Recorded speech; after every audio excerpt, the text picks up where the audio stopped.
ये मेरा छोटा सा घर, ये कुरान पाक जिसकी दुआएं हैं मेरे साथ और अल्लाह पाक की दुआएं हैं मेरे साथ। और ये मेरा छोटा सा स्टूडियो जिसमें ये मैंने अपनी डेकोरेशन की हुई है। और मेरे पास कोई चेयर नहीं है, इस पर मैं बैठकर वीडियो शूट करता हूँ। और कोई स्टैंड नहीं है मेरे पास। देखें, ये एक पट्टी है जिसके ऊपर मैं मोबाइल रख कर इन 2 किलों के ऊपर और वीडियो शूट करता हूँ।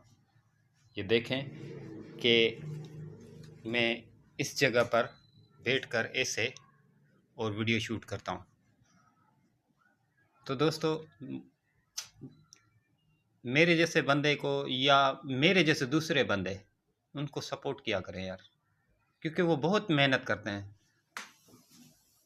ये देखें, ये मेरे छोटे छोटे चश्मे जो टूट गए हैं, ये 3 चश्मे ये पड़े हैं।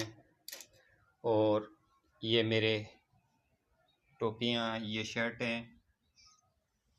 बस दोस्तों, मुझे आप लोगों की सपोर्ट की ज़रूरत है और मेरे साथ अल्लाह की बहुत बड़ी सपोर्ट है। और इस कुरान पाक की जो बस जिसके बदौलत मैं सब कुछ हूँ, मैं आज तुम लोगों के बीच में हूँ।